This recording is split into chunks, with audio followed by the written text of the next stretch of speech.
Secretary Alan Gapty, dear professors, dear guests. It is a great honor for us to welcome our partner university, Santo Thomas, at our faculty, and please allow me to give the floor to our Dean, László Komáromi, to speak some welcoming words.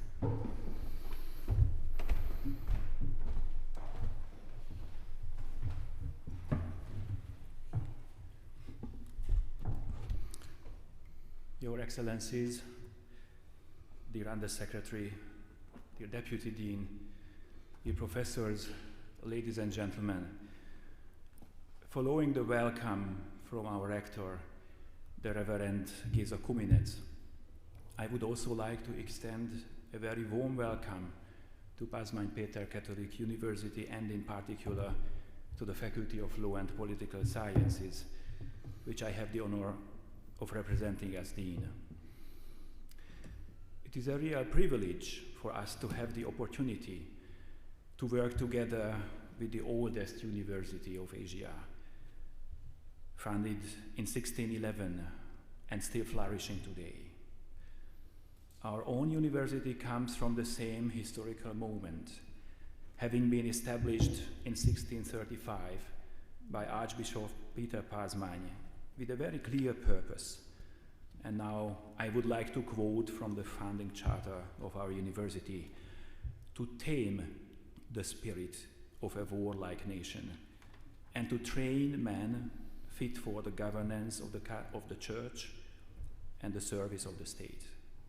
In a Hungary that had been torn into three parts by war and was in part under Ottoman rule. Whenever I visit Catholic universities around the world, I always feel at home. I know that we share a common foundation of values and that I stand among people who hold the same deep conviction that every person is created in the image of God, redeemed and loved in Christ, and called to eternal salvation. As Catholic universities, our fundamental mission is to contribute to God's saving plan by seeking the truth and passing on the truth we have come to understand. I have read with great interest your statements on the identity, mission, and vision of your university. They beautifully reflect the insight of Pope John Paul II in Ex Corde Ecclesiae, his apostolic constitution on Catholic universities, where he emphasizes that a Catholic university seeks truth through the dialogue between faith and reason. As scholars and teachers within such an institution, we are called to integrate the results of our academic work into a coherent Christian worldview, and thereby to pass on the truth we have come to recognize within that larger vision.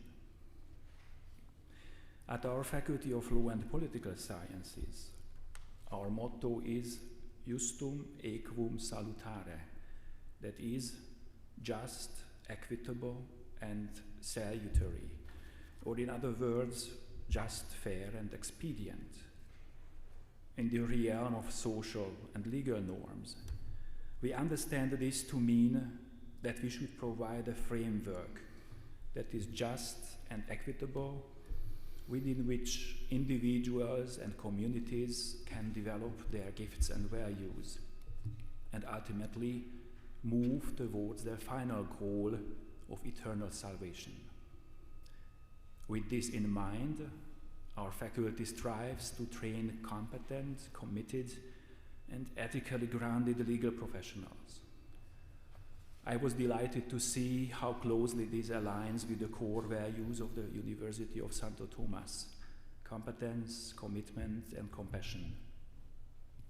Compassion, in particular, resonates closely with the idea of equitas, which for us means not only equality, but also the careful support in accordance with the law of those who find themselves in a disadvantage through no fault of their own. I I believe this is reflected in your Faculty of Civil Law's mission to train lawyers who are dedicated to promoting truth and justice.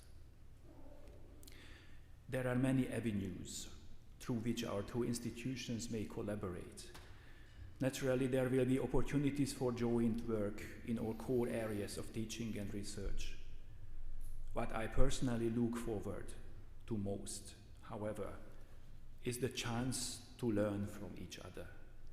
Together, we can reflect on our shared mission and explore how each of our institutions strives to live out the beautiful vocation expressed in our mission statements.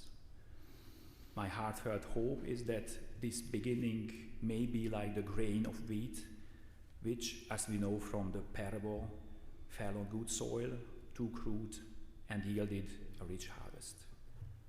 Thank you very much for your attention.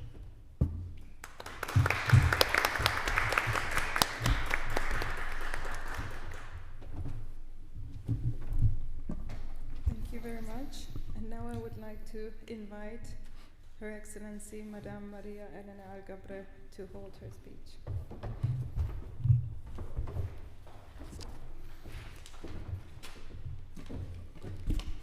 Thank you to Dean Laszlo Komaromi, Her Excellency Madame Tita Nilatot, the Ambassador of Hungary to the Philippines, and the Honorable Attorney Alan Epti, our Vice Minister or Undersecretary of the Philippines Department of Trade and Industry. Yoregel Kivanok, good morning. We would like to say, as the iconic Széchenyi Bridge finally linked permanently the two cities of Buda and Pest in 1849, engagement between the Philippines and Hungary in recent years have solidified our ties. This friendship, like the Hungarian goulash, has become rich and complex, with flavors coming from various ingredients blending together over time. Last September, our Foreign Minister, Maria Teresa Lazaro, met the Foreign Minister, Peter Sijarto, at the UN General Assembly in New York. And in last October in Manila, on an official visit, the Speaker, His Excellency Laszlo Kover, has met our President, Ferdinand Marcos Jr. At around the same time, here in Hungary, in Budapest, our Secretary for Migrant Workers, Hans Leo Kakdak, was warmly welcomed by the Interior Minister, Sándor Pinter. And yesterday, we concluded the 7th meeting of the Philippines-Hungary Joint Commission for Economic Cooperation, or JCEC, with Undersecretary Hepti leading the Philippine delegation and State Secretary Levante Magyar heading the Hungarian delegation. The next JCEC will be held in Manila next year. And right after the JCEC, we had a business forum wherein members of the Philippine business delegation had business-to-business meetings with their Hungarian counterparts. Our two countries also share appreciation for intellectual pursuits, as evidenced by two personalities whom we both hail as heroes. Though they live in separate periods of history, the Philippines' national hero, whose books inspired our fight for freedom against Spain, Dr. Jose Rizal, and Hungary's celebrated poet and revolutionary Sándor Petőfi, would have shared a special kinship.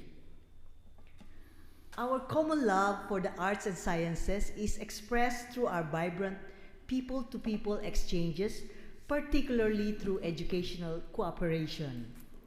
Thus far, the Hungarian government has provided support through the Stipendium Hungaricum Scholarship Program to 188 Filipino students enrolled in various universities across Hungary. In addition, there is a rising number of self-paying Filipino students enrolled too in Hungarian universities. There are ongoing partnerships between Hungarian and Philippine educational institutions too, as exemplified the one between the University of Santo Thomas, we call it the Royal Pontifical University of Santo Thomas in Manila, and the Pasman Peter Catholic University here in Budapest with you. As mentioned by the Dean, the two universities were both established around the same era, in the early 1600s. And I would like to believe that both universities' education is not merely technical training, but the formation of the whole person, the mind, the conscience, and character to prepare responsible citizens and leaders. And we have read that here in Pasman, the distinguished alumni include many public figures and leaders. His Eminence Peter Erdol, the book I received from the Reverends, from His Eminence, the Cardinal and Archbishop of Esztergom, Budapest. And of course, Ambassador Tita Nila Todd. Now, UST alumni also include our national hero, Jose Rizal, 3 former Philippine presidents, and again, of course, Undersecretary Alan Nepti, a UST graduate of law, faculty member, and alumnus. So indeed, these are luminaries. So today, these common historical and spiritual legacies find new expression in the concrete cooperation between our nations. As the Philippines and Hungary navigate new technological, economic, and geopolitical landscape, our universities stand as vital partners in shaping informed, resilient, and future-ready societies. Hence, we look forward to a vibrant cooperation between Pasman Catholic University and UST, as well as to the engaging lecture later on international trade law of Undersecretary Hefty. Thank you very much. Costa non sente.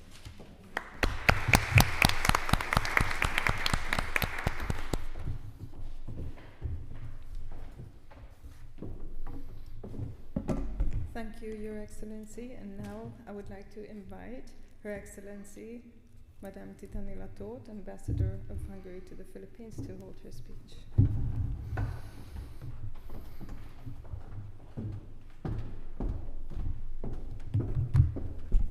Jó reggelt kívánok, sok szeretettel köszöntök mindenkit.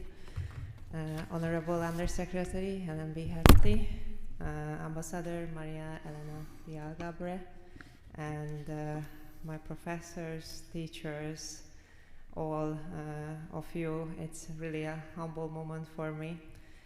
It's a profound honor to welcome you all today at the Faculty of Law of Pasman Peter Catholic University. Standing once again in these halls and an alumni is both humbling and deeply meaningful for me. I can say that it's not the first time standing here, it's my 3rd time standing at this very place, because I had the honor once I got my first diploma and my second diploma here, the Master of Law, and I had the honor to deliver the speech on behalf of my students, then later my colleagues. So I've never dreamt about this moment coming, but we are here. Today we are really privileged to host Undersecretary Attorney Hefty, who joined us as a senior representative of the government of the Philippines and as a proud member of the University of Santo Thomas, Asia's oldest existing university and the respected partner in Catholic higher education for Hungarian partner.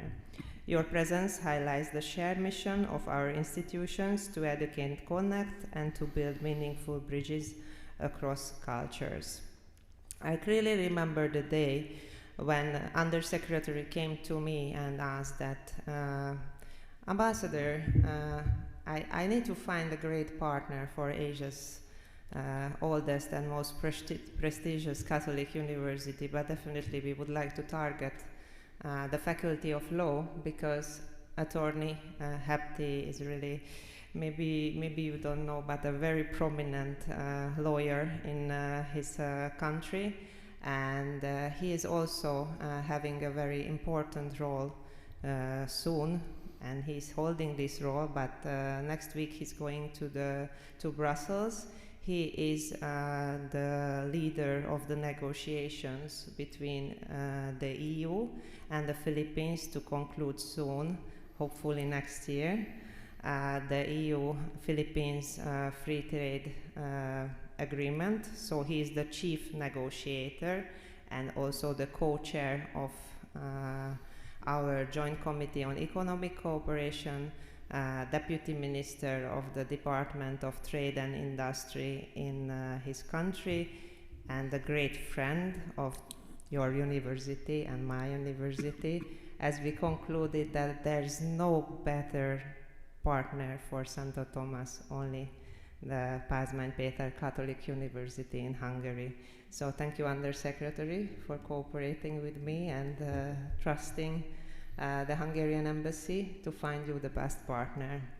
This gathering, especially a significant one, as we have here with Undersecretary the original copy of the Memorandum of Understanding, which was signed between the two universities. The MOU lays a strong foundation for academic and research cooperation, the exchange of staff, the sharing of expertise, and the development of joint activities. It encourages both universities to learn from one another and to strengthen mutual understanding. In a world where innovation thrives through collaboration, such partnership help our institutions contribute more dynamically to the global academic community. These academic ties reflect the broader growth of Hungary-Philippines relations. Our cooperation continues to expand in education, trade, agriculture, water management, and people-to-people exchanges. Interest from Hungarian institutions in the Philippines is growing, and we warmly welcome the engagement of Philippines partners here in Central Europe. These developments rest on genuine friendship, mutual respect, and shared aspiration, and in this case, the faith which connects us. I would like to also bring the attention of the audience that the two universities brought two very up-to-date topics to do research and do activities together on that. One is artificial intelligence, and another one is the intellectual property rights, where they can cooperate. I think it's really a momentum where we need to stop for a second, because we are talking about two Catholic universities, and when we're thinking about AI nowadays, it's really bringing a great challenge to us how to handle that. And I hope these two universities, even 10,000 kilometers away they can do something great, and they can move forward with it and give a great example to the world and the legal forums how to handle this very important topic, which is coming with us. We cannot do anything, but we can find a regulation based on also good faith, which is very needed, much needed in nowadays. Allow me to express also my heartfelt thanks to both universities for their commitment, and also for Undersecretary and Ambassador Algabre. Hopefully Ambassador will help me to continue this great dialogue here in person in Budapest. And finally, just a personal note, returning to my alma mater reminds me how much I owe to this university. These years I spent here shaped my professional foundation and the principles I rely on every day in my diplomatic work. I remain deeply grateful for the knowledge, guidance, and values that I continue to accompany me in serving my country abroad, a country where faith is really playing a huge role in the country's everyday, a country where, which based on legal foundation and also democracy is key. Hungary considered to be a hub, a very important country for Philippines in this partnership in Europe. We can say that the Philippines as a Christian Catholic country can always trust and rely on Hungary if anything needed, because we are friends indeed, but we are friend in need. So thank you very much. Wishing you all a wonderful day here. It's one of the most special building of my life, and I'm very happy that I could bring you here. Thank you very much. Köszönöm szépen.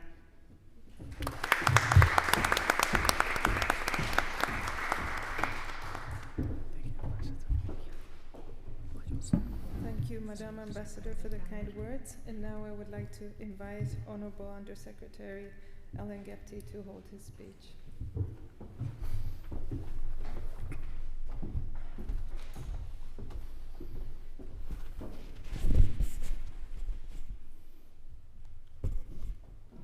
Dean Laszlo Komaromi, Her Excellency Tita Nila Tot, Ambassador of Hungary to the Philippines, Her Excellency Maria Elena Algabre, our Ambassador here in Hungary, Consul General Jeffrey Salik, Director Maria Regina Serafico of the Department of Trade and Industry, Bureau of International Trade Relations, faculties and friends from Pasmani Peter Catholic University, good morning. I'd like to start by saying that this week is another milestone in the Philippines-Hungary relations. We just successfully conducted the 7th Joint Commission on Economic Cooperation, where we recognize the progress we have achieved and lay down the prospect of our future cooperation. Allow me to share with you that from the time we have established the Joint Commission on Economic Cooperation between the Philippines and Hungary, significant progress and concrete results have been achieved in the areas of trade, education, labor, business partnerships, and people-to-people exchange. And I can say that Hungary is now one of the most active and popular EU countries in the Philippines. Our relationship is not only built on formal diplomatic relations, but on mutual trust, respect, and bond of friendship. And I am proud and honored to share that the partnership of University of Santo Thomas, the oldest university in Asia, and Pasman Peter Catholic University, one of Hungary's leading Catholic institutions in the field of law, is a result of that special relationship and friendship. Through the efforts of Ambassador Tita Nila Tot, she was able to link two prestigious universities committed to pursue cooperation and collaboration in the study of law. Interestingly, as mentioned, Ambassador Tot is an alumna of Pasman Catholic University. And incidentally, I am also an alumnus of the University of Santo Tomas and happens to teach also in the said university. This partnership, however, is not just mere coincidence. It is a destiny of two countries, two universities, and peoples that share same values, principles, and vision. Hungary is one of the Philippines' partners in education. It has consistently provided scholarship to our people, and through our JCEC, we have constantly exchanged not just knowledge and insights, but dreams and visions for our peoples. According to Nelson Mandela, quote, "Education is the most powerful weapon which you can use to change the world," unquote.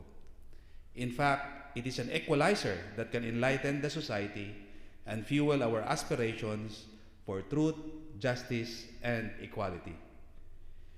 Philippines and Hungary are united in upholding the rule of law, defending human dignity, and in building just and compassionate societies.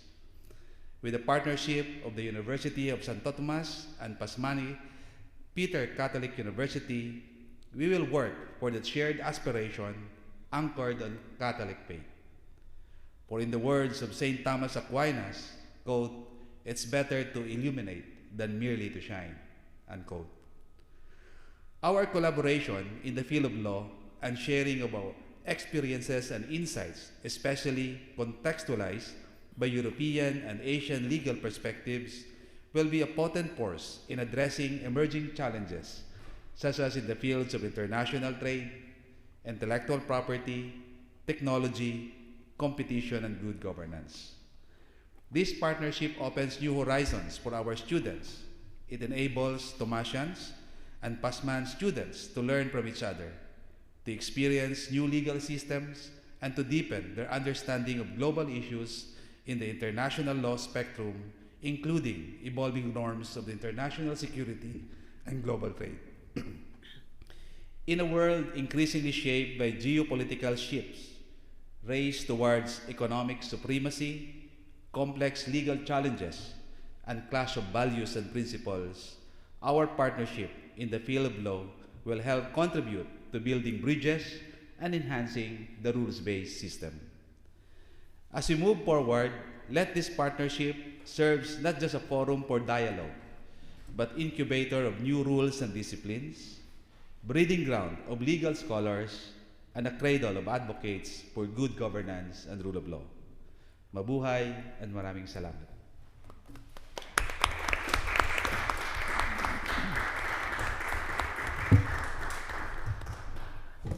Thank you, Honorable Undersecretary Hepti, for those valuable thoughts.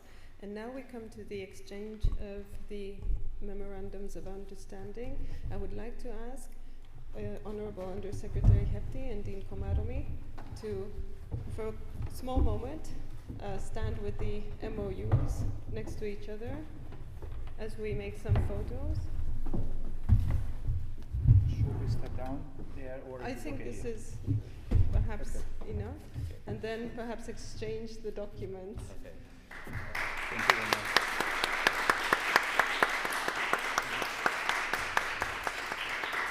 Thank you. Thank you. We have our new partner, Ambassador, ready for it.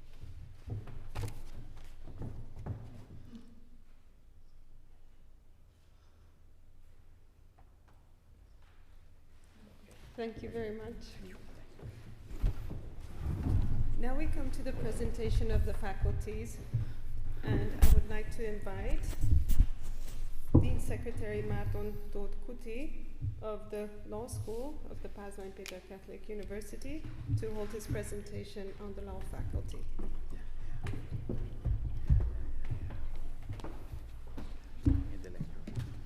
Thank you for that reminder.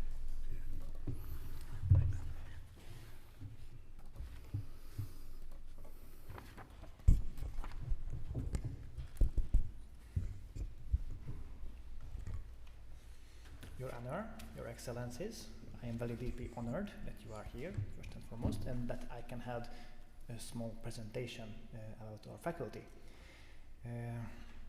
I am Márton Tóth Kuti, head of the Dean's Office, and since we don't have much time, I will just stick to a short introduction. As you might know, our university is quite old. However, if I know exactly, I think Santo Thomas was established in 1611, if I'm not mistaken.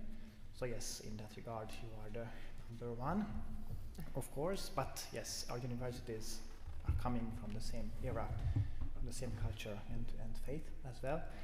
However, one difference might be that since our establishment, the way of Pázmány University was not so straightforward. As you might know, first the university was not even established in Budapest, because at that time Buda was still occupied by the Ottoman Empire. Later on, the university moved to Budapest. But after then also came a huge drawback, I would say, because in 1940, at 1950 actually, the university was nationalized by the Hungarian state, and it was renamed as the Eötvös Loránd University, nowadays called as ELTE. But there was still a kernel of hope at that time, because the Faculty of Theology remained a separate institution, and it is important because that separate institution, the Faculty of Theology, which will be, I think, represented sooner or later, the university itself, after the fall of the communist regime, became the cornerstone of the new re-established Pázmány Péter Catholic University. And this re-establishment took place, of course, after the fall of the communist regime in 1990. And sooner than then, in 1995, the Faculty of Law was re-established, actually. And not much later, the Faculty of Information and Technology was also, well, not re-established, because you might know that there was no Faculty of Informative Technology in the medieval times, but we have it today. And of course, we are also maintained by the Hungarian Conference of Bishops, and we are also under the authority of the Holy See in Rome. For the broader picture, you might know that Hungarian higher education is a complex system with a rich history. Currently, there are 8 different faculties of laws in Hungary. 3 of them are in Budapest, the others are in the countryside. And it is quite interesting that legal training itself is the 4th most popular training in the higher education in Hungary. And within that system, of course, we have a very unique place, which I think you might understand better than anyone else, because we are a Catholic university. Therefore, we have this unique mission. We are the Catholic legal way of education. And also, perhaps another big,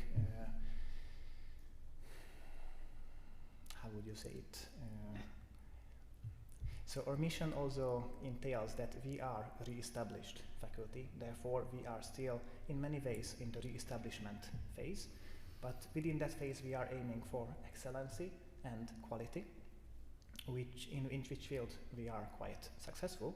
So far, there are many university rankings, but as your honor said, we are in the leading Hungarian universities and faculties of laws. So now we have authority now on that information. Thank you so much for that. You might know that legal training in Hungary is a undivided master degree training, which took 5 years in the university and the faculties. And after that follows the 3 years mandatory clerking work. I think we have quite similar system than that in the Philippines. And after that, can the lawyers take the bar exam and become a fully equipped lawyers in Hungary. And of course, beside of the master degree lawyer training, we offer a multitude of different trainings in the field of doctoral studies and postgraduate studies, and also we have a judicial administration training as well. But I would highlight that first and foremost, we are a Catholic university, and a university in where the students are in the focus, they must be in the focus. Therefore, we have a wide array of different student-centered programs and different available opportunities for them. The list is still growing. We are working with them and we are working for them. And yeah, I was advised to take some numbers. So yeah, here are some numbers for you. We are a growing community, a large community. Actually, in the Faculty of Law, we have more than 3,700 students. I didn't check the numbers of Santo Thomas University, but I think it has even bigger community than that. We have approximately 160 professors, many administrative staffs. But why I cited these numbers is that we are very proud of that we are very person-centered, and Her Excellence also mentioned that Catholic education should focus on the personal training, and that is our aim as well, because we aim, of course, to make excellent legal experts in many fields, but we also want to offer them as many Catholic values as we can to make them not only good experts, but also experts with a very well-grounded ethical and moral Catholic base. And since our time runs short, I do welcome for your attention, and I do give the floor to my high esteemed colleagues. Thank you.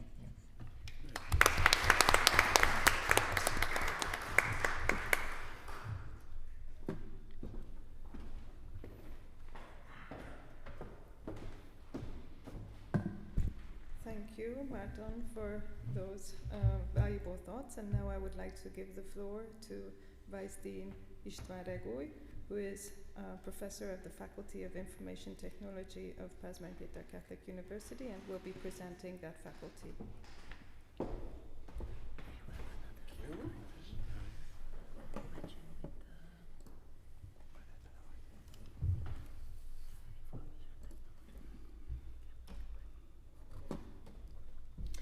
Your Excellencies, Honorable Undersecretary, dear guests and dear colleagues, thank you very much, and I bring the warm greetings of the Faculty of Information Technology and Bionics. So we are a smaller faculty compared to the others. We have about 800 students and 60 faculty. Our mission is to combine information technology, engineering and life sciences. And we have this odd word bionics in the name of the faculty. It stands for biology and electronics. So we are a heavily interdisciplinary faculty trying to bring together different fields, and this is actually represented in our research as well. We have research groups involved at the intersections of biology, infobionics, mathematics, physics, electrical engineering and computer science. We actually have 32 research groups at the faculty, and it has been our experience that these collaborations across different disciplines bring some of the most interesting results. In terms of teaching, we also have a number of programs. Our bachelor programs are all in Hungarian. We have a track for the more biology-oriented molecular bionics engineering, as well as computer science and engineering. Then at the master's level, we do all of our teaching in English. And again, we have master's programs related more to biology, so bioinformatics, the analysis of biological data, the infobionics engineering, which is sort of the art of the big things, the neural interfaces, the prosthetic hands, and then the medical biotechnology, which is the art of the small, so drug molecules, designing them, measuring them. We also have quantum engineering, of course, computer science and engineering, and image processing and computer vision for the, well, with AI, of course, these days. And then, of course, the PhD program on top of that. We try to focus on giving quality education for everyone. Some of our programs are indeed very competitive. This image processing and computer vision program is actually run with three universities in total. Us, one in Bordeaux and one in Madrid. And actually this year we admitted a cohort of 21 out of 1,700 applicants. Students who come to study at our faculty, we integrate them with the Hungarian students. So the international Hungarian students are actually in the same study groups. And we encourage everyone to join research groups very early on, participate in the work going on in these groups, and then actually base their master's thesis on this work. And, well, a couple of pictures from people doing research, or indeed robots doing very interesting things. With that, thank you very much.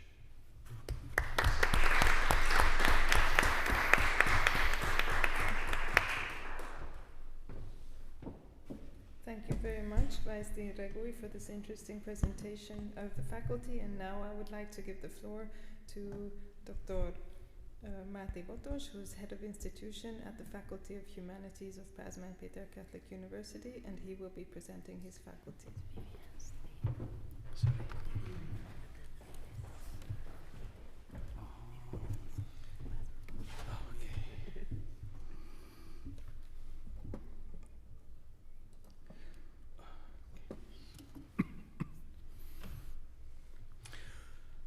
Your Excellencies, Your Honor, dear professors, colleagues.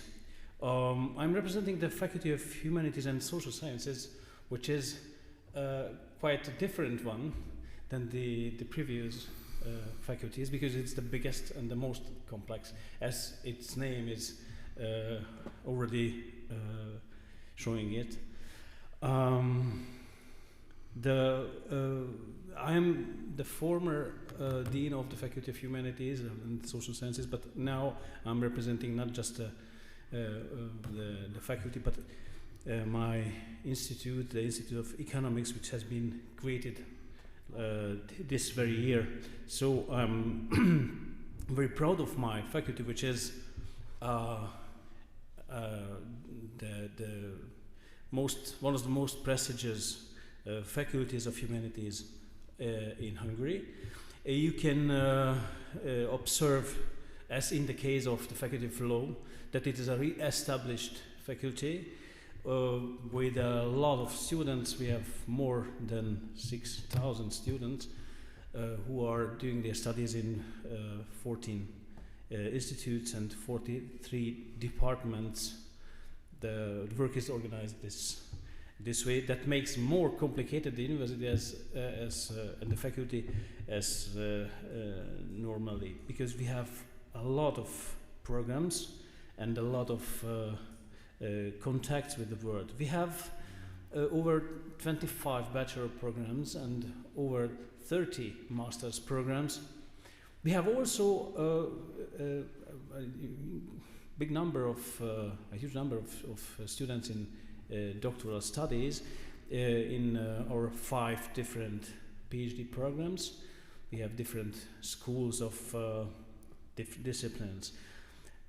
We offer 11 programs in English, and we have at least 150 English language courses for students who come to Budapest from different parts of the world. And we are a growing faculty. We are an evolving, continuously evolving faculty. That's why we have 5 new academic departments created in the last 2 years. And also we have the opportunity of collaborating with different Catholic universities, the Catholic University of Portugal and Catholic University of France. And we are able to deliver dual degree diplomas at the end of the studies. We have a lot of cooperation within Europe, of course, thanks to Erasmus Plus mobility projects. A lot of colleagues are moving to Europe, including myself, and my colleagues from the staff as well. We have over 100 incoming international exchange students per semesters, so we have a lot of international activities and student life. But we have also students coming from outside of Europe, of course, thanks to the Stipendium Hungaricum scholarship program, which allows to Filipino students or African students or others to come to Budapest and to study here for a semester or for the whole period of their studies, mostly in MA programs, of course. And as for my faculty, I have to tell you that we are also a research-centered faculty. We have over 30 research groups in different disciplines, in philosophy, literature, linguistics, history, and social studies as well. And of course, we are very strong in pedagogy. We are forming a lot of future professors, which is a quite important mission of a Catholic university, I guess, to be part of the everyday life of future Catholic societies, representatives, the next generation. Thank you so much.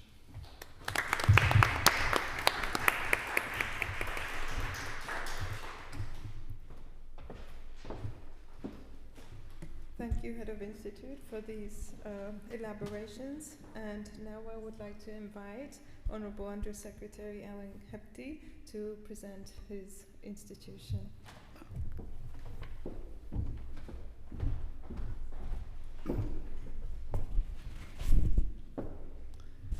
Thank you very much.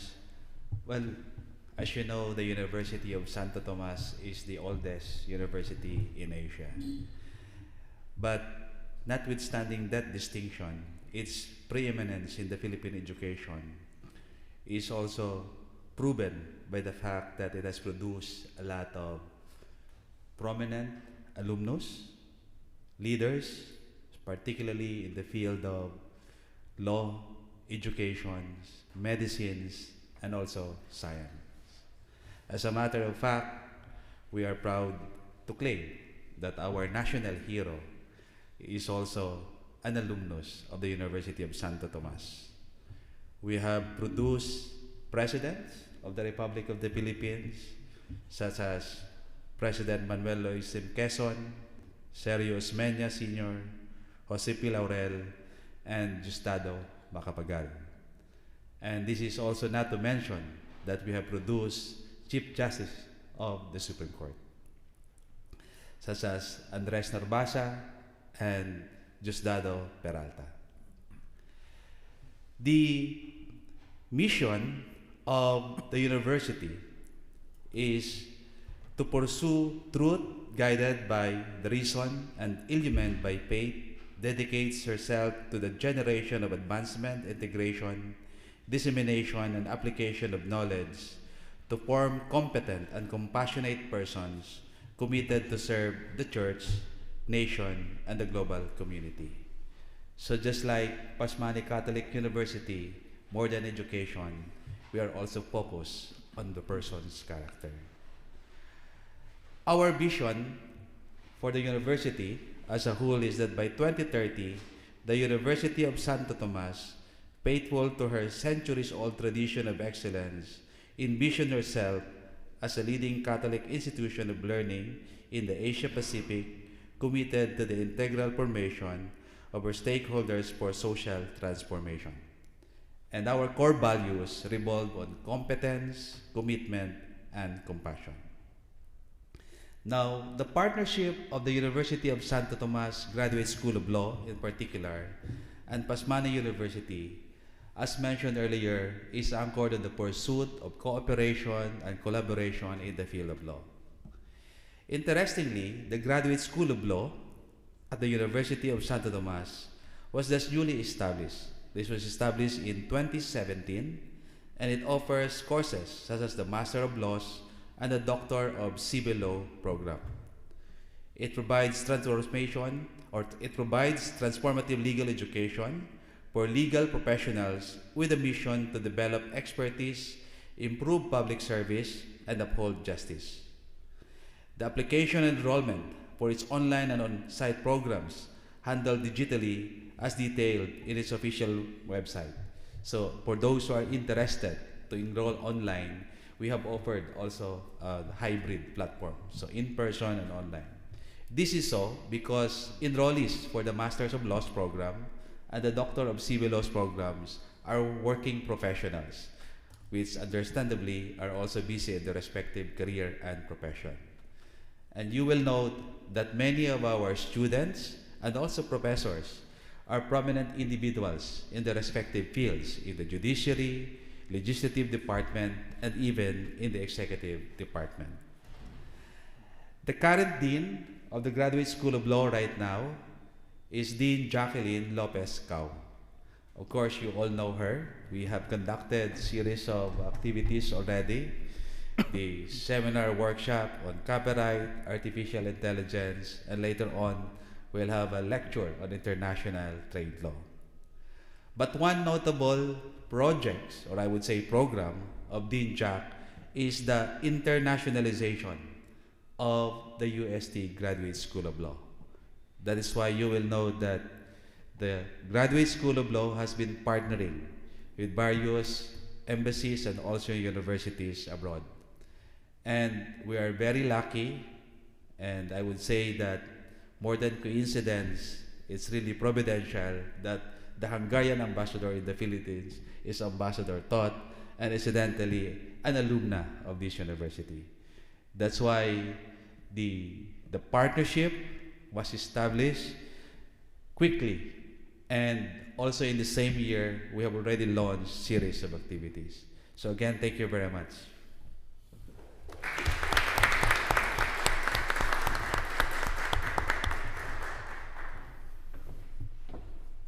Thank you, Undersecretary Heptif representing your institution.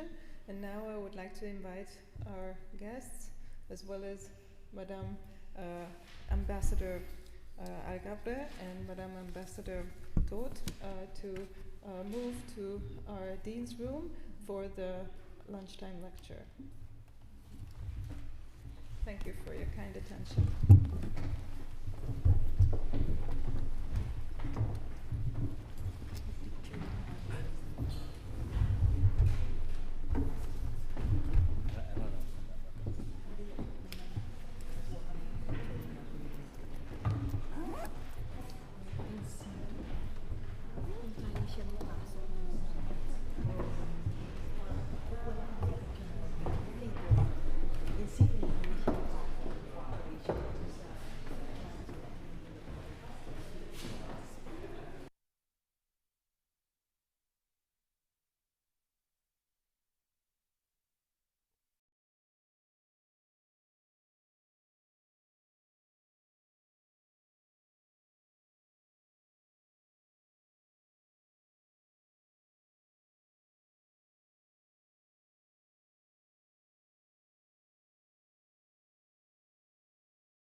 related instrument and whatever its particular designation. In the Philippines, however, we have our own definition of a treaty or international agreement for purposes of Senate concurrence. The Supreme Court, in the case of Commissioner of Customs versus Eastern Sea Trading, highlighted the difference between treaties and executive agreements. Thus, quote, international agreements involving political issues or changes of national policy and those involving international arrangement of a permanent character usually take the form of treaties. But international agreements embodying adjustments of detail carrying out well-established national policies and traditions, and those involving arrangement of a more or less temporary nature usually take the form of executive agreements. In sum, not all agreements entered into by the Philippines with other states need to be ratified by the Senate. If it is classified as an executive agreement, then that would require only ratification of the President. Incidentally, under Section 9, Executive Order Number 459, the Department of Foreign Affairs is initially given the power to determine whether an agreement is to be treated as an executive agreement. Going now to the Philippines' current international trade relations, it is important to highlight that our policy direction is clear and consistent. Guided by the Philippine Development Plan 2023-2028, the Philippines is pursuing purposive, forward-looking free trade agreements that expand economic space and integrate Filipino businesses more deeply into global supply chains. Thus, the directive of President Ferdinand Marcos Jr. is for us to forge more of these international partnerships that will lead to a more balanced strategy and a healthier economic position. Under his term, to date, we have ratified the Regional Comprehensive Economic Partnership Agreement, Philippines-Korea Free Trade Agreement, and signed the upgrade of the ASEAN-Australia-New Zealand Free Trade Agreement, ASEAN-Hong Kong Free Trade Agreement, ASEAN Comprehensive Investment Agreement, and the ASEAN-China Free Trade Agreement 3.0. And recently, we have concluded the Philippines-United Arab Emirates Comprehensive Economic Partnership Agreement. We have ongoing negotiations now with Chile for a Comprehensive Economic Partnership Agreement, which we hope to conclude this year, and another Comprehensive Free Trade Agreement with the European Union. We have applied accession to the Comprehensive and Progressive Agreement for Trans-Pacific Partnership, and next year we will start negotiations with Canada for another bilateral free trade agreement. Israel and India are also in the pipeline. These trade agreements do not only reflect the Philippines' adherence to the rules-based system, but it shows its serious commitment to offer a stable and predictable business environment for its investors and businesses. In recent years, to show that the Philippines is consistent in opening its market for trade and investments, it has enacted major economic reforms. These include amendments to the Public Service Act, Foreign Investment Act, and Retail Trade Liberalization Act, each removing long-standing barriers and creating more room for foreign participation. The Public Service Act amendment opened previously restricted sectors such as telecommunications, transport, and other key public services to greater foreign participation, increasing competition, innovation, and consumer welfare. It clarified that what are considered public utilities are distinguished from other public services. Thus now, public utility refers to a public service that operates, manages, or controls for public use any of the following: 1. Distribution of electricity. 2. Transmission of electricity. 3. Petroleum and petroleum products pipeline transmission systems. 4. Water pipeline distribution systems and wastewater pipeline systems, including sewerage pipeline systems. 5. Seaports. And number 6. Public utility vehicles. Notably, under the Constitution, it is provided that there is a requirement for a franchise for the operation of a public utility. However, it does not require a franchise before one can own the facilities needed to operate the public utility, so long as it does not operate them to serve the public. Section 11 of Article 12 of the Philippine Constitution provides that no franchise, certificate, or any other form of authorization for the operation of a public utility shall be granted except to citizens of the Philippines or to corporations or associations organized under the laws of the Philippines, at least 60% of whose capital is owned by such citizens, nor shall such franchise, certificate, or authorization be exclusive, character, or for a longer period than 50 years. So in other words, there is a limitation when it comes to foreign ownership of only up to 40%. But interestingly, on the aspect of public utility, and this is important, and this was decided in the case of Tatal versus Garcia, the Supreme Court explained that in law, there is a clear distinction between the operation of a public utility and the ownership of the facilities and equipment used to serve the public. Ownership is defined as a relation in law by virtue of which a thing pertaining to one person is completely subjected to his will in everything not prohibited by law or the concurrence with the rights of another. The exercise, explained by the Supreme Court, of the rights encompassed in ownership is limited by law so that a property cannot be operated and used to serve the public as a public utility unless the operator has a franchise. The operation of a rail system as a public utility includes the transportation of passengers from one point to another point, their loading and unloading of designated places, and the movement of the trains and pre-scheduled times. So in other words, in the said case, it was clarified that indeed, a mere owner and lessor of the facilities used by a public utility is not a public utility. Even the mere formation of public utility corporation does not ipso facto characterize the corporation as one operating a public utility. The moment for determining the requisite Filipino nationality is when their entity applies for a franchise, certificate, or any other form of authorization for that purpose. This case was very important because it lays down the delineation between ownership of facilities operating our metro rail transit in the country and the operation of the said metro rail. Another reform introduced by the Philippines is the amendments to the Foreign Investment Act, which include lowering the minimum capital requirement for foreign-owned small and medium enterprises and creating interagency committees to improve coordination and promotion. Foreign nationals can now own domestic enterprises with a minimum paid-in capital of only $100,000 US, a reduction from the previous $200,000 threshold. The amendments to the Retail Trade Liberalization Act includes lowering the minimum paid-up capital requirement and investment per store requirement. The minimum paid-up capital was lowered from $2.5 million US to 25 million pesos, which if converted is only around $500,000 US.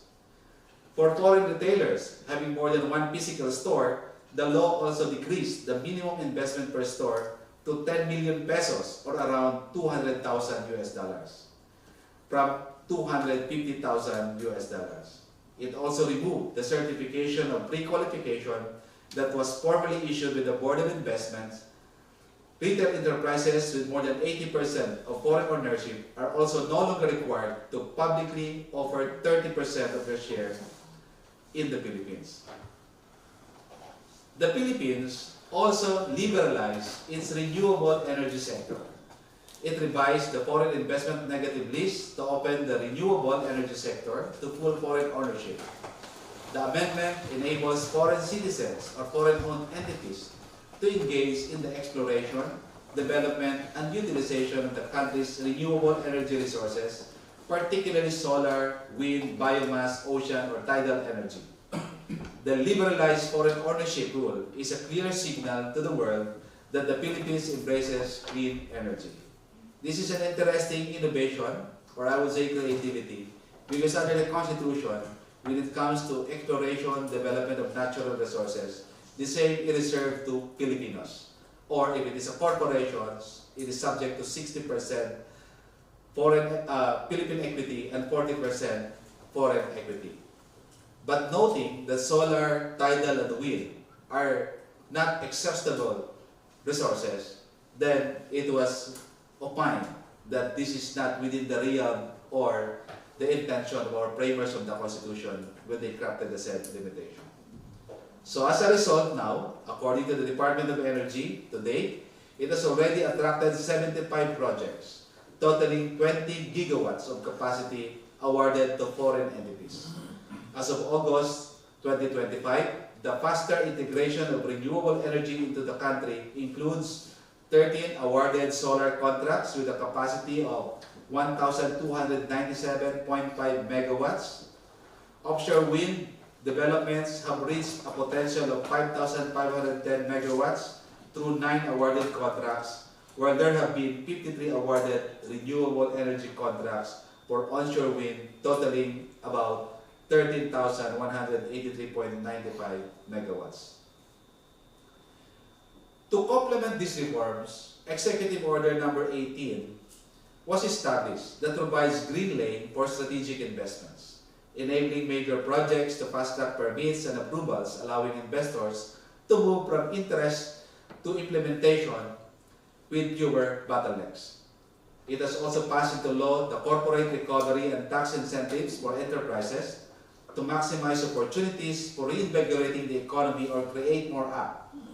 One of the major amendments is the introduction of the 20% corporate income tax rate for registered business enterprises under the enhanced deduction regime on their taxable income derived from registered projects or activities during the taxable year. Under the Create More Act, the 20% tax rate will effectively reduce overall tax liabilities of companies while benefiting from enhanced deductions on qualifying expenses at the same time.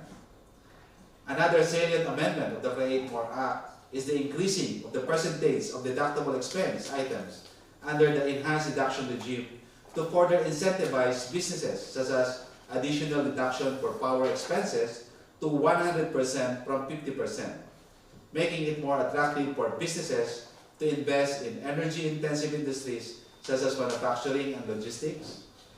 This increased deduction on power expenses effectively cut costs, addressing concerns about high electricity costs in the Philippines that have been one of the major considerations of businesses in investing in energy-intensive industries.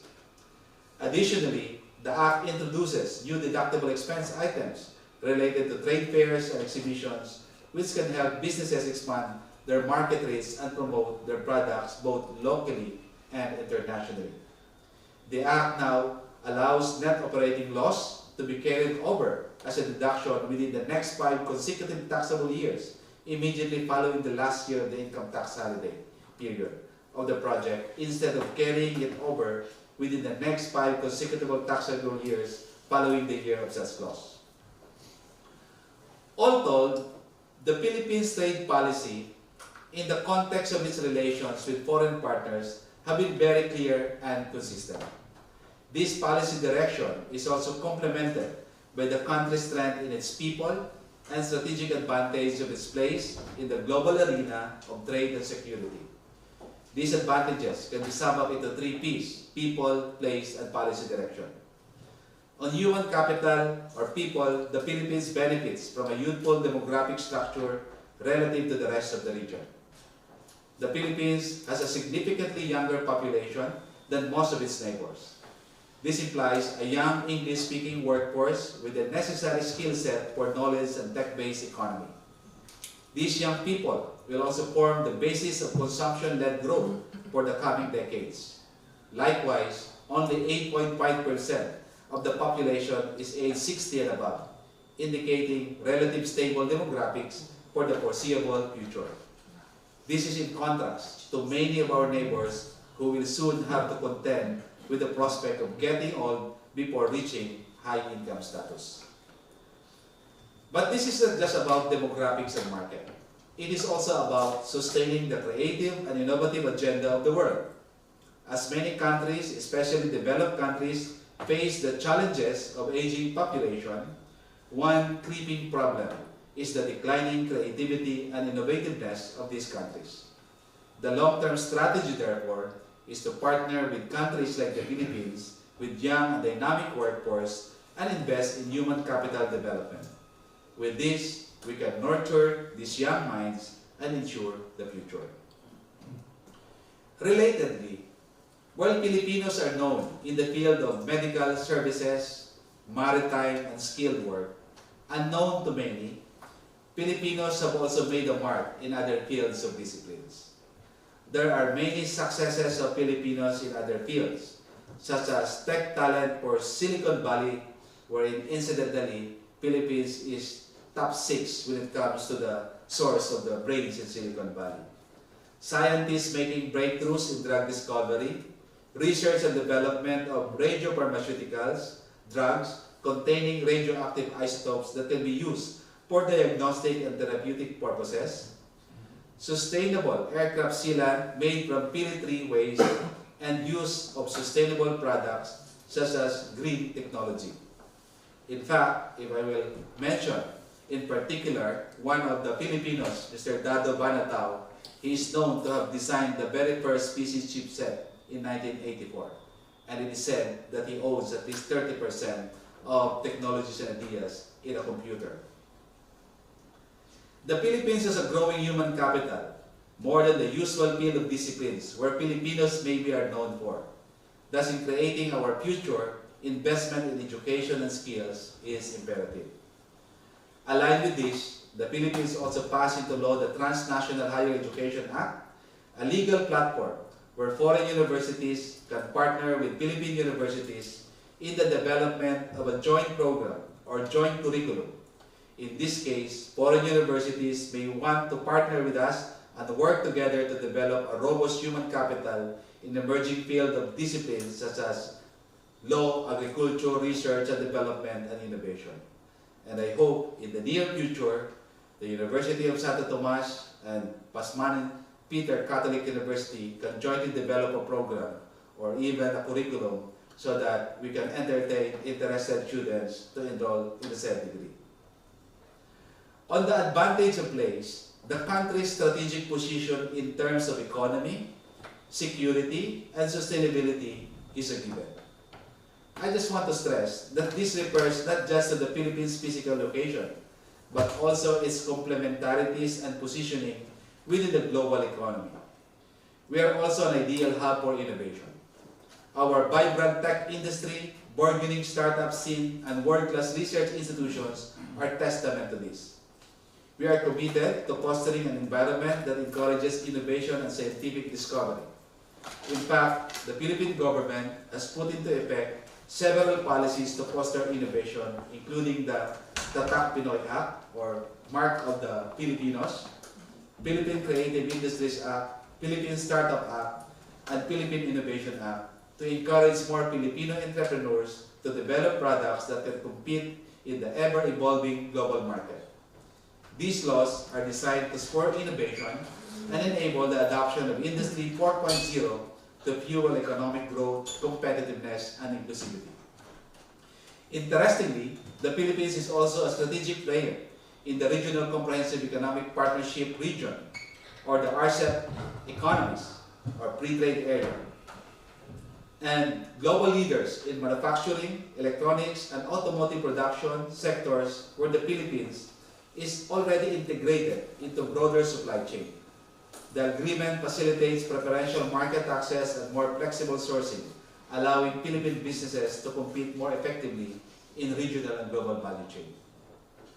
According to UNCTAD, the RCEP region makes 50% of the global manufacturing output, 50% of global automotive output, 70% of electronic products, 26% of global value chain volume, main global value chain hub for Japan, China, and South Korea, and makes up 35% contribution to global exports of electronics and machineries. The successful implementation of RCEP would further strengthen the region's role as the center of economic activities. In terms of physical geography, the Philippines benefits not just from a strategic position between China, Japan, and South Korea, but also as a natural hub for trans-Pacific contact with the United States. More than being in the main role of international trade, several trans-Pacific internet cables have landing stations in the Philippines. With recent geopolitical developments, the Philippines is well positioned should companies attempt to reshore some of their operation from continental Asia, particularly for high technology sectors such as electronics and semiconductors. With businesses now acutely aware of the importance of supply chain resilience, this trend is likely to accelerate. Also, on the advantage of place, the various tourism spots in the country, from beautiful beaches to outdoor adventure, are definitely a plus in the equation. In summary, the Philippines, with its vibrant workforce, strategic geographical position, progressive economic reforms, and robust trade and investment policies, is poised to become a regional powerhouse in the area of international trade. It stands as a potential hub for investment, manufacturing, education, research and development, and innovation. And to end, let me quote our President, that the Philippines offers more than just a strategic location at the heart of the region.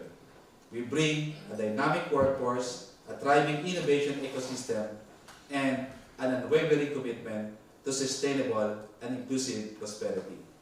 So again, thank you very much, and I would like to welcome you all to the Philippines, and hopefully next year we can arrange something so that you will be given the opportunity also to see our beautiful country.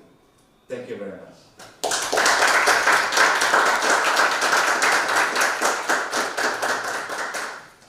Thank you very much. And I think we have just realized or accomplished an important point or goal from our newly handled memorandum of understanding, because we just learned a lot from you, which is the first step to get a better understanding from our world. And now I turn to our kind audience.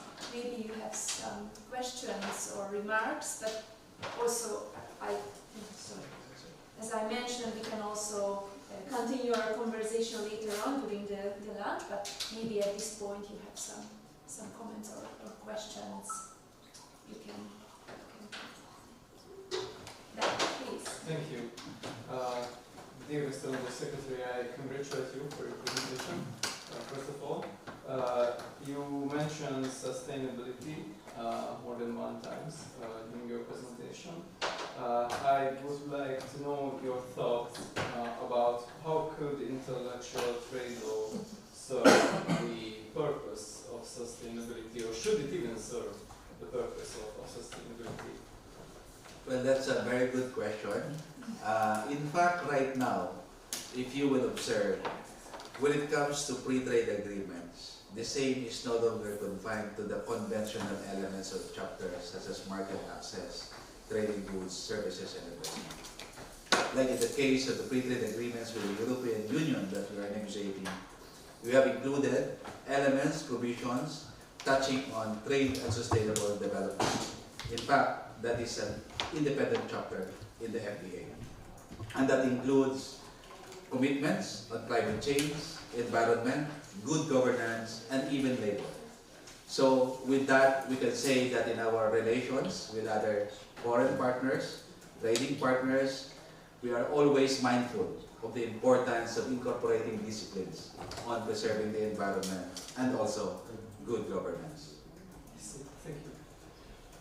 Thank you very much. Just to continue, Secretary of State, in this way, I know that the United States and Philippines are in a kind of a strategic partnership, so we are in a very good relationship theoretically. However, economically, I assume that the distance taken by President Trump from the sustainable development and also, let's say, the very strange policy of taxation in order to protect the American industry, I assume that this can have also a certain impact on the Filipino economic policy and growth. The same maybe can be, or something similar can be said also concerning the relationship with China, which you have just mentioned, let's say, the interdependence and so on. However, there are some litigations between China and Philippines. I know well concerning the Southeast China Sea, the construction of the artificial islands, preventing the Filipino fishermen in order to pursue their activity, having also an impact on the fishery industry and so on. So I would be delighted if you could a bit elaborate more on that, the prospects of the Filipino foreign policy. Well, thank you very much for that very important question. Of course, as mentioned in my presentation, one important principle that we adhere to is the rules-based system, or the rule of law. Because for an economy or a country like the Philippines, the rules-based system, or the rule of law, is an equalizer. We understand and we recognize that there are countries or economies that are influential when it comes to economy and even military power. But just the same, we have an independent foreign relation, and it's important for us to respect adherence to the rule of law. That's why in our dealings with countries, be it the United States, China, Europe, and other countries, it is always anchored on that principle. And we look at three possible areas that we can collaborate, coexist, and work together. And that is on the aspect of sustainability, which is very important in the current times. Security is also very important. But most importantly, we have to work on the aspect and premise of shared prosperity. So that's why Philippines has been vigorously engaging, not just with US, but also other countries, and that includes the European Union. Thank you. May I also add that, first of all, Secretary, I would like to introduce a little bit more who's sitting with us at this table, because Professor Peter Kovács is a former ICC judge of Hungary. I think you finish your term, Professor? In July. In July, so that's why the question was a bit tricky, but I really felt that remembering me about the lectures by Professor when he was talking about the conflicts around the world between countries. So many memories came back. Thank you so much for that. However, I would like to really continue in this, and it belongs to my work also to know more about the FTA negotiations. And we are amongst the university set up. So I would like to know that maybe if you can tell us that the FTA negotiations, the free agreement negotiations with the European Union, and you will go for the next meeting next week directly from here, Hungary, to Brussels. Can you tell us that is there any interference during the negotiations? Any topic which is coming maybe to your negotiations by the EU, which doesn't really belong to the FTA strictly, and what do you think about if there's any other topic or any other question during this kind of negotiations? You are leading many around the world, so how do you think about this? You think there is a place at the table for any other topic from your point of view than trade, economy, and those kind of relations? Or you think that you mentioned the rule of law, so what are the borders as a chief negotiator, what you allow from different partners to be brought? Yeah. Well, thank you very much, Ambassador, for that question. I would like to start that maybe unknown to many. As far as the Philippines is concerned, actually we have a very strong historical attachment with the European Union. Because, as mentioned in my presentation earlier, before the Spaniards came in the Philippines, or before we were discovered by Ferdinand Magellan in 1521, our country has been dealing with our neighboring countries, the Chinese, Koreans, Arabs, but they just come and go, perhaps, in our country, and then they will leave.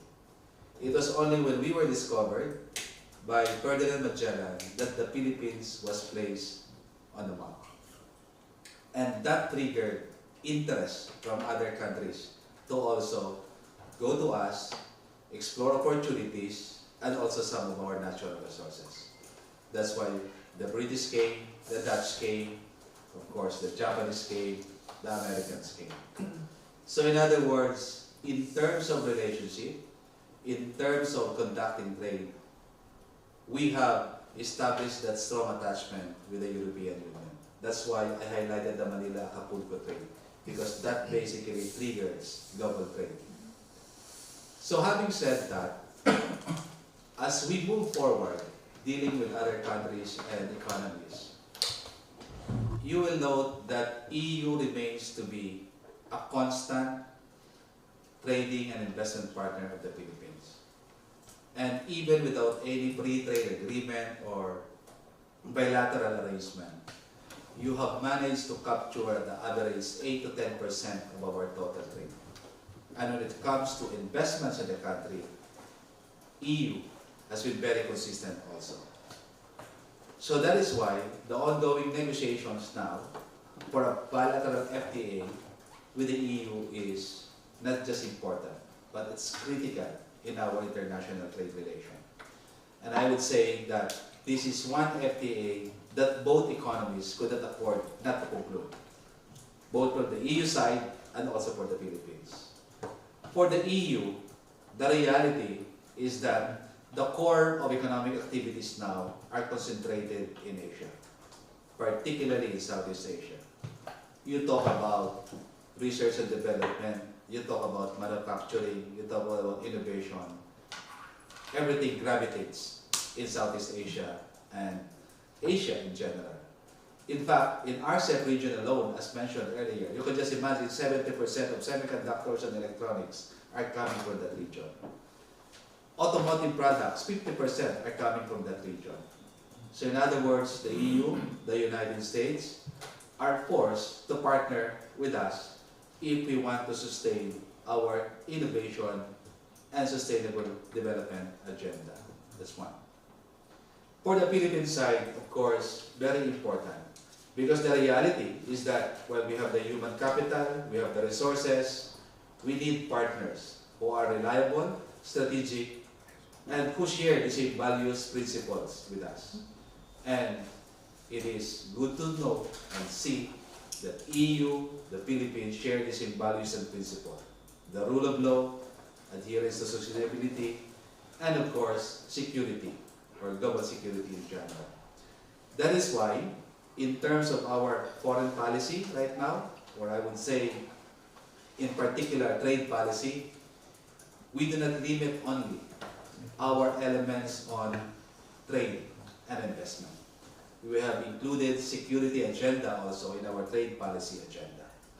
That's why in our coming chairship next year as chair of ASEAN, the three pillars of our priorities right now is one, peace and security anchors. Second is prosperity corridors, and the third is people empowerment. And as mentioned by Ambassador earlier, there are many aspects that we are covering in the free trade agreements. And this is one thing that we would like to convey and enlighten to our stakeholders, because stakeholders, or the general public, their common notion is that when they hear about free trade agreements, this is only about export-import of goods. This is only about, what you produce and export and what you buy from other countries. But unknown to them, we are talking more than that. We talk about services, we talk about investment, we talk about intellectual property, we talk about competition, we talk about environment, climate change, good regulatory practices, and good governance. And I think if we can have that solid platform, I have no doubts that two economies, the Philippines and EU, will definitely prosper. Yes, Dean. Okay. Thank you very much for your very inspiring presentation. I have to let you know that we have to leave this room within 35 minutes from now, which does not mean that we can't continue the debate, but we should start to eat. Don't see it as something intimidating, but please free to eat and drink what is served on the table. Nevertheless, I also have a question, or maybe two, when we start eating. So you have referred to one section of the Constitution at the beginning of your presentation, which is about trade policy. And I have seen that so this provision forms a part of a relatively large Article 12 on national economy and patrimony. And so this Article 12 is really a huge chapter in the Constitution. Compared to other modern constitutions, maybe it is larger than all others that I know. And so first, my impression is that these sets a relatively strict framework for any financial or economic policy of the government. Is this correct or not? This is my first question.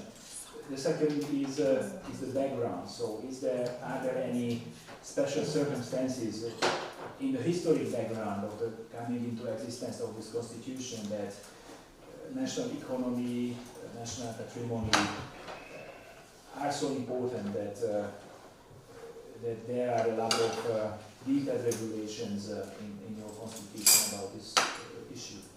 Mr. Secretary, please join us. We are among friends in the Philippines. I experienced that eating together is already a good level of friendship. So eating and exchanging of views is a very important part of the Philippine culture, and we can talk anything about openly at this table. So please. Well, that's a very good question, Dean. The article on national patrimony and economy basically serves as guiding principles when it comes to our economic policies.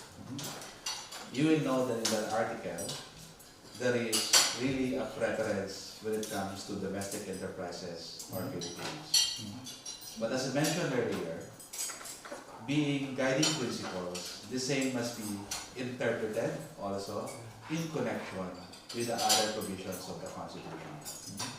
And one of the important provisions in the Constitution is the fact that we have automatically incorporated generally accepted principles of international law in our system. So in other words, we adhere to faithful compliance with our commitment to treaties of international agreement. So that's why when we joined the World Trade Organization, we have embraced the non-discriminatory principles, such as national treatment and most favored nation.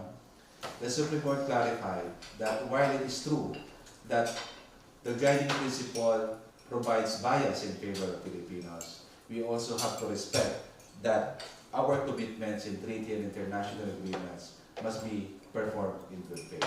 So that's the balance. Secondly, interpretation must be done with granular precision. A good example is in the case of public utilities. If you will read that provision, the limitation on foreign equity is on the operation of public utility. It does not speak of ownership. That's why when there was a project in the Philippines several years ago about the operation of our light rail system, or the LRT, there was a question on whether or not ownership includes restriction on public utility. But the Constitution is clear. Ownership is not included, it is only on the operation.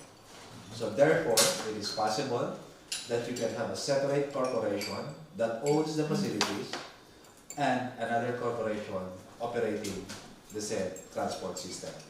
And it is that company operating that should be subjected to foreign equity limitation. So that's one. Another, I would say, innovative way of interpreting the same, which is consistent with the spirit also of the provisions of the Constitution, is that when we open or liberalize the renewable energy sector, because we were not able to attract foreign investments in the country to explore and develop our natural resources because of the restriction in the Constitution. But since we are talking, of, for example, of renewable energies such as wind, solar, tidal, it is a given that these resources are not exhaustible, unlike gold, silver, copper, cobalt.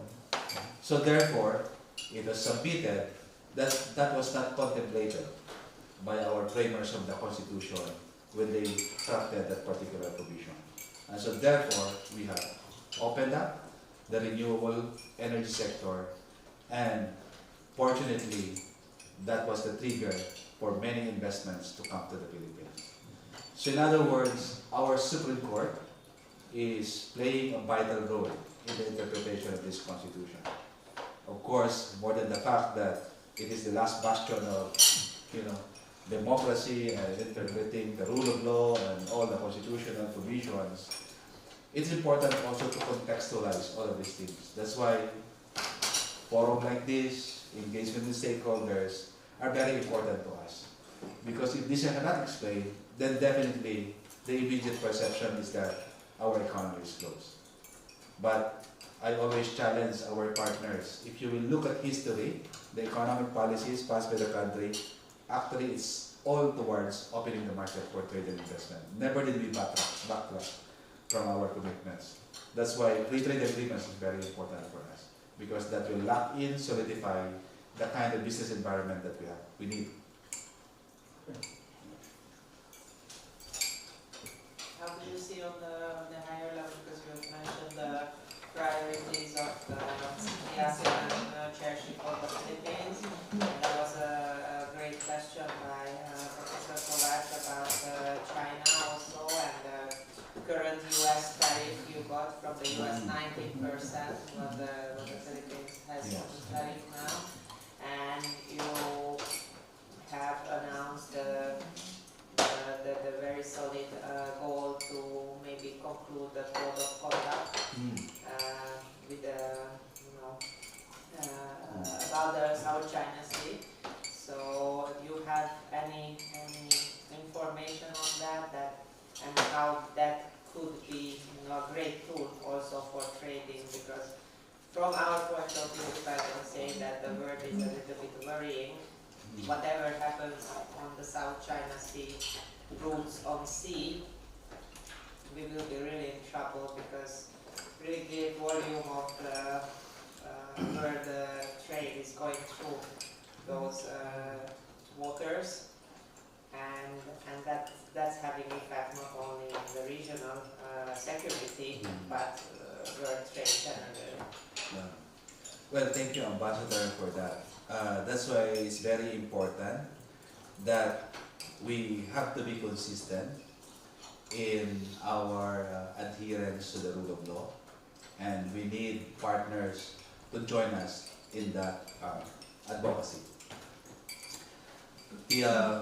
Of course, the arbitral ruling that we secured against China is very critical, not only because it has affirmed our claim in that area, but it has also nullified the basis of China on that particular contested areas. It is very important not only for the Philippines, but also for our other partners, especially that 70% of global trade uses that maritime route. So you can just imagine if that will be derailed or forestalled or interrupted, then it will have a large effect in the global economy.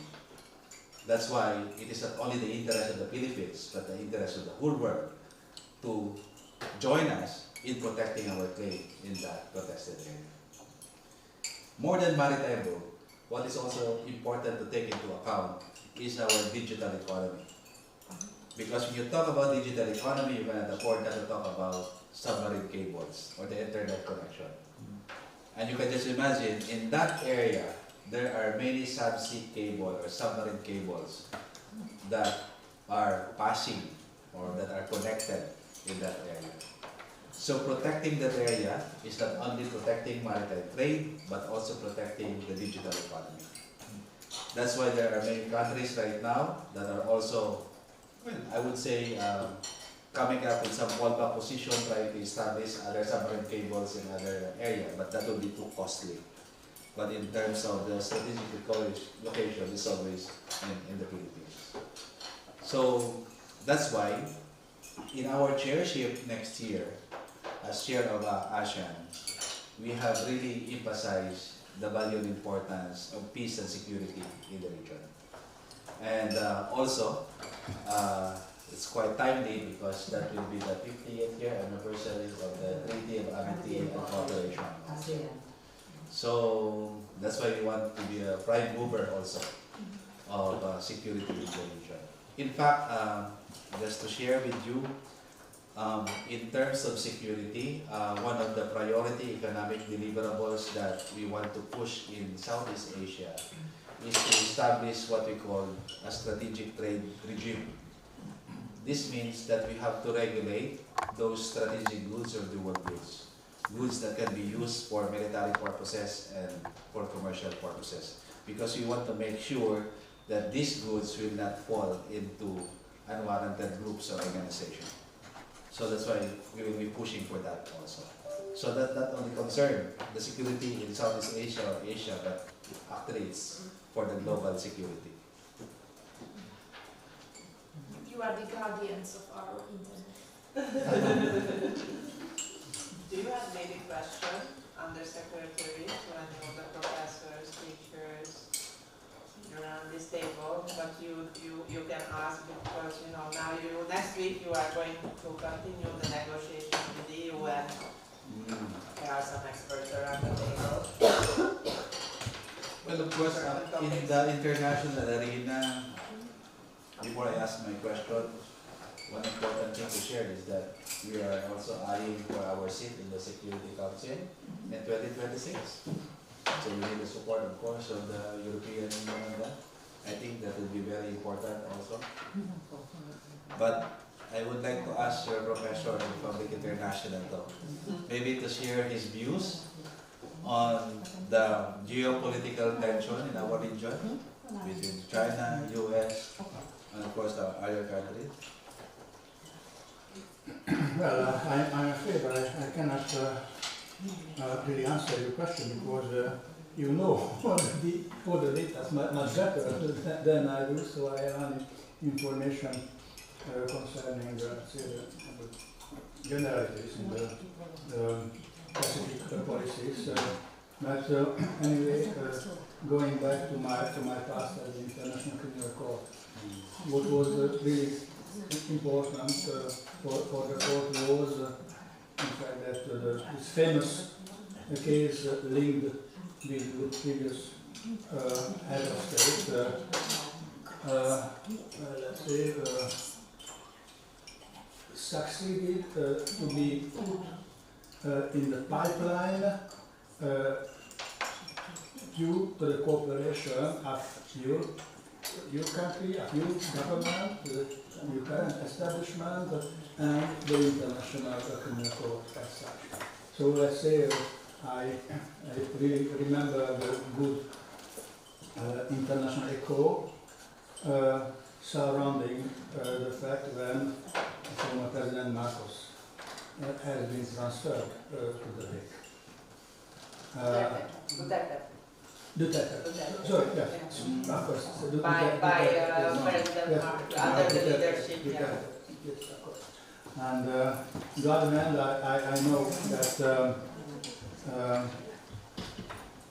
the Philippine society is divided according to Mr. Duterte and according to the legitimacy of the procedure of the International Criminal Court. And I know also that there are some legal issues which can be in-depth analyzed. When we are going from from the premises of the International Criminal Court to the seashore. We are going beside the detention center of The Hague, where Mr. Duterte is currently kept. And on the other side of the street, there is always a certain solidarity demonstration organized by fellows, friends to Mr. Duterte. And but in fact, what is really important, for the International Criminal Court was that in fact it's a legal procedure, where in fact the country has its own position, where the person under investigation and in public arrest has its own interests, and there is also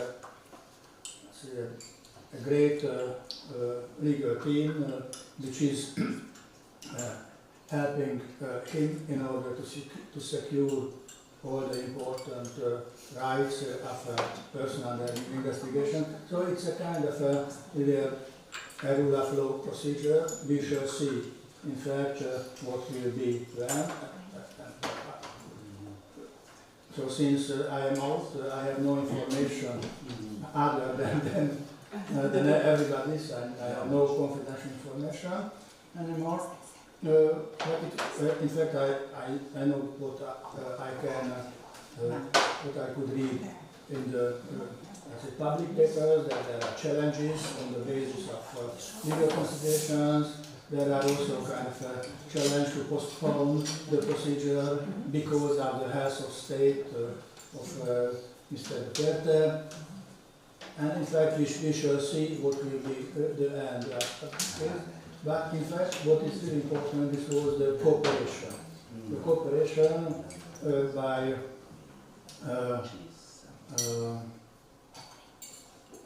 your government, by your head of state, and the criminal court, and the Interpol as such. So it was something which is not only, I guess, so-called bilateral ICC Filipino issue. This had also a message to the world as such, to the other countries which are looking very carefully what is happening in The Hague. And by the way, what was an advantage for the International Criminal Court was that this is, I remember currently the single case where the person under investigation is already in The Hague and is incarcerated in the detention center, but he is not from Africa. Because there are so many critics addressed to the International Court that this is an anti-African biased institution, which is of course not true. However, this was always used as a pretext that only African people are kept in the detention center. So from this point of view, this situation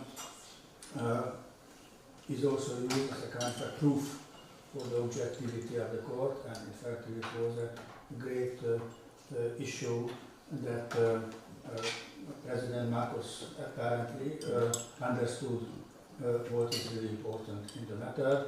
And as I told to our ambassador in the Philippines, I have a good friend of mine, former judge Raul Pangalangan, professor of international law. Former judge of ICC. We were colleagues together, we were in the same chamber. So on the one hand, my greetings to him, that you meet him. So you same chamber, so you need to sit also in that? Yeah, we were together in the Ongwen case. With Ongwen, Dominic Ongwen case. It was Dominic Ongwen is also from Uganda, a warlord from Uganda, and we condemned him to 25 years of imprisonment. You were in the ICC also as judge together with same period, because Professor Kovacs just finished this July his term, 9 years. So I assume that he will be absolutely open in order to give you whatever good advices in order to appreciate the procedural aspects and the procedural steps. He's a very good guy, a very good lawyer. Interesting. Hungarians and Filipinos are still, remain friends in the ICC. We should learn more from you, Professor. Yeah, especially in that procedures, but also principles. Yeah. But of course, in the Philippines right now, we may share. Well, number one, there's a pending case in our Supreme Court questioning the action taken by the executive department on that. So let's see what will happen on that case. That will be an interesting issue, and also the decision definitely will be doctrinal. So many will learn from whatever decision our Supreme Court will issue. Of course, on politics, that's another matter, Professor. Because like any other country, almost always there's a faction.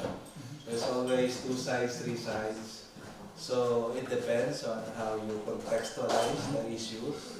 And you are correct, sometimes more than the legal aspect or the legal issue and the political aspect, another important consideration is also the messaging. So, of course, for us lawyers and in the government, as much as possible, we just want to at least confine ourselves within our function or our mandate. But of course, if you go outside, not only in the Philippines, but others, almost always they talk about, these issues that you have mentioned. And of course, another maybe important point that I can share is that it's a given that, in the Philippines, Ambassador knows this, that, almost always there are issues locally, politics, etc. But one important thing that our partners should always bear in mind is the consistency of our policies. I think that's very important because the noise varies. Sometimes we're okay, sometimes there are issues, sometimes. But look at the policies. I think that's my advice always to our partners. And you'll see that the Philippines is very stable. So that's why when we read news, we have to be very circumspect on what we read and try to analyze things and of course consult proper individuals to clarify and verify the information. But we're very honored, the professor, that sitting beside you.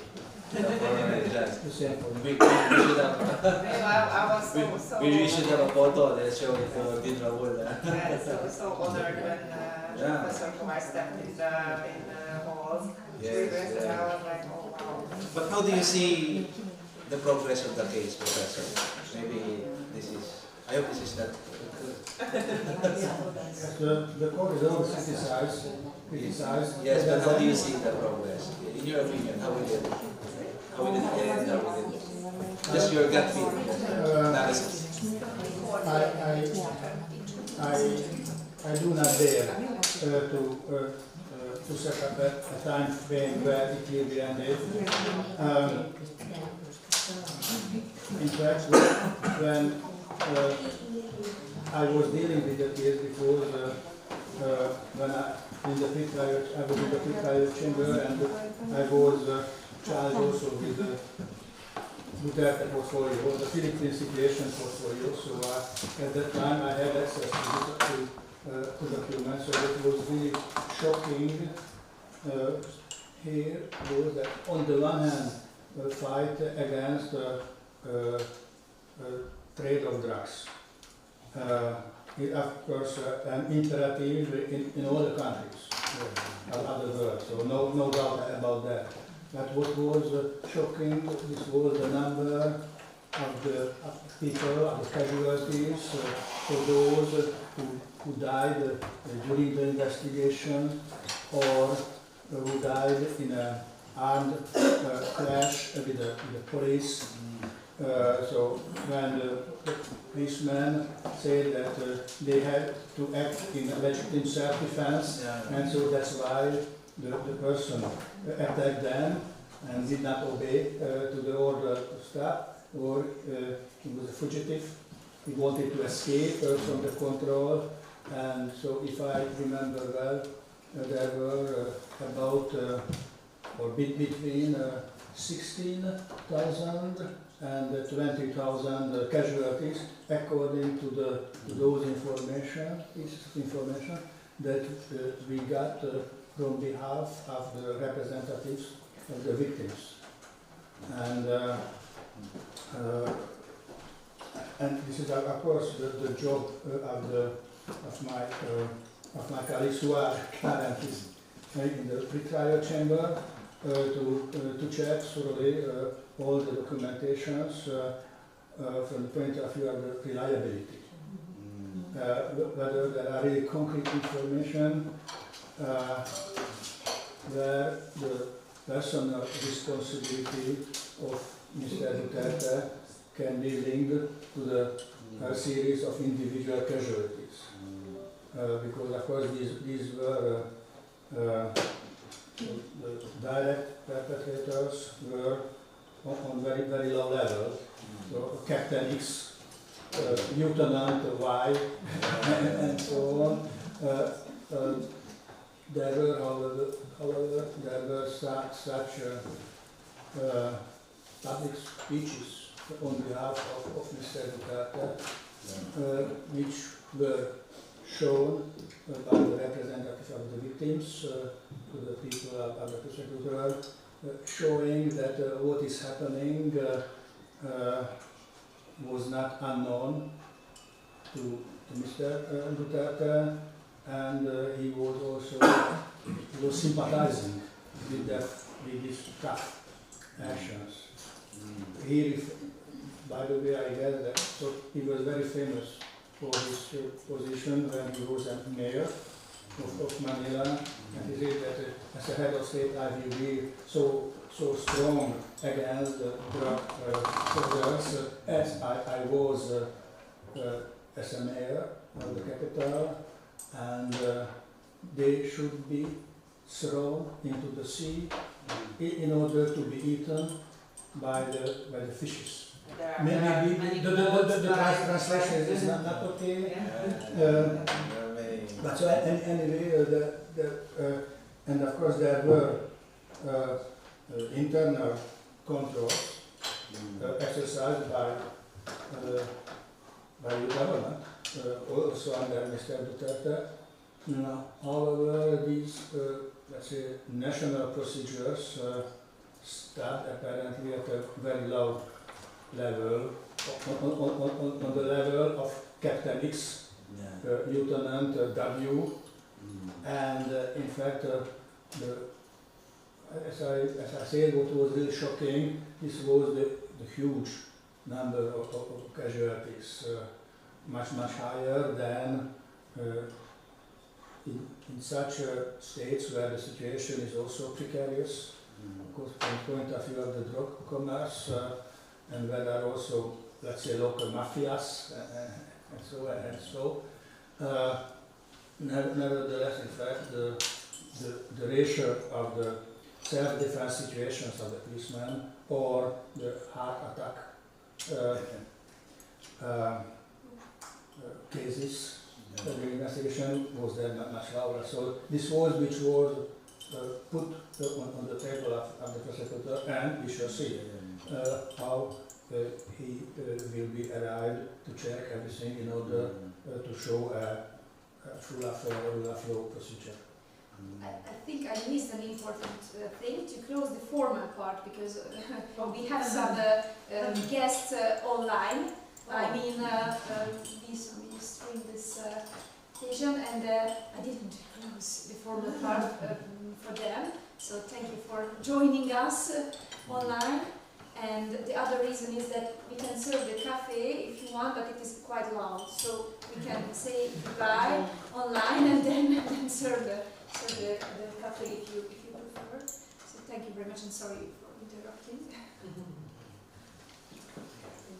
Coffee? Someone? Would you like it? Okay.